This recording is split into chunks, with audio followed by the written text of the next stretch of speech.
জয়পুরহাটের আক্কেলপুরে পুরাতন জরাজীর্ণ ভবনে ঝুঁকি নিয়ে চলছে উপজেলার প্রধান ডাকঘরের কার্যক্রম। প্রতিনিয়তই খুলে পড়ছে ছাদের ফলস্তরা, দেখা যাচ্ছে মরিচা ধরা রড। এতে আতঙ্কিত হয়ে অনেকেই তাড়াহুড়ো করে কাজ শেষ করেন সেবা প্রত্যাশীদের, বাধ্য হয়ে কাজ করেন কর্মকর্তা কর্মচারীরা। এদিকে ভবনের বেহাল দশায় নষ্ট হচ্ছে গুরুত্বপূর্ণ কাগজপত্র ও জরুরি নথিপত্র।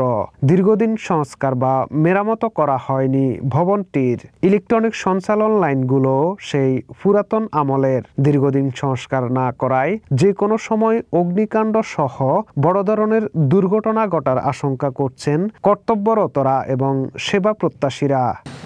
এই পোস্ট অফিস দীর্ঘদিনের পোস্ট অফিস, এই পোস্ট অফিসের ফলস্তরা খুলে যাচ্ছে, এমনকি রডও দেখা যাচ্ছে এবং যেগুলো ওয়ারিং গুলো খুলে গিয়েছে।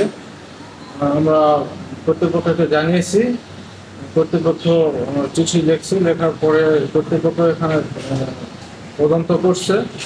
তো আমরা সকলে ঝুঁকির মধ্যেই আছি আর কি, কর্মচারী এবং যেগুলো গ্রাহক সকলে ঝুঁকির মধ্যে আছি। আমাদের দাবি যত দ্রুত সম্ভব ভবন নির্মাণ হোক, এটা আমরা সকলে চাই। প্রায় 2 বছর হয়ে যাচ্ছে এখানে বিল্ডিং গুলো অবস্থা খুবই খারাপ, যে কোনো সময় ভাঙি করতে পারবে। প্রত্যেকটা জায়গাতে যে রডটা হয়ে গেছে এবং কাউন্টারে কোনো জায়গা ঠিক নাই, সব জায়গা নষ্ট হয়ে গেছে। কাউন্টারের নিচে করে সব জায়গা ভেঙে গেছে এবং বিল্ডিং এর অবস্থা এতটাই খারাপ যে তা বলে শেষ করা যাবে না।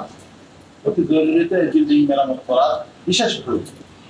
আমাদের পুরাতন বিল্ডিং এবং সংস্কারের জন্য এবং বিল্ডিংটা ভেঙে পড়ার সম্ভাবনা মাথা করতেছে এবং অগ্নিকাণ্ড সম্ভাবনা আছে। মেরামত করার জন্য আমরা আবেদন জনগণের অনুরোধ করতেছি। প্রতি মাসে আসি বা বিভিন্ন কাজে আসি, যে বিল্ডিং অনেক পুরাতন হওয়ার কারণে এখানে প্লাস্টার পরিষ্কার করতেছে, রড দেখে যাচ্ছে এবং ওয়ারিং অনেক কম। যে কোনো মতে যে কোনো দুর্ঘটনা করতে পারে। অবশ্যই এই দুটো নতুন একটি বিল্ডিং হলে বা ভালো কাজ করলে এই বিল্ডিংটা অনেক ভালো হবে এবং আমাদের যাওয়া আসার জন্য বা কাজ করার জন্য অনেক ভালো। তবে রাজশাহী বিভাগীয় পোস্টমাস্টার জেনারেল কাজী আসাদুল ইসলাম মুঠোফোনে জানান, বিষয়টি ডাক অধিদপ্তরকে জানানো হয়েছে। অধিদপ্তরের একটি প্রজেক্টের মাধ্যমে নতুন ভবন নির্মাণ করা হয়। বেশ কিছু জায়গায় ইতিমধ্যে ওই প্রজেক্টের মাধ্যমে নতুন ভবনের কাজ শুরু হয়েছে। আক্কেলপুরেও খুব তাড়াতাড়ি কাজ শুরু করা হবে বলে জানান তিনি।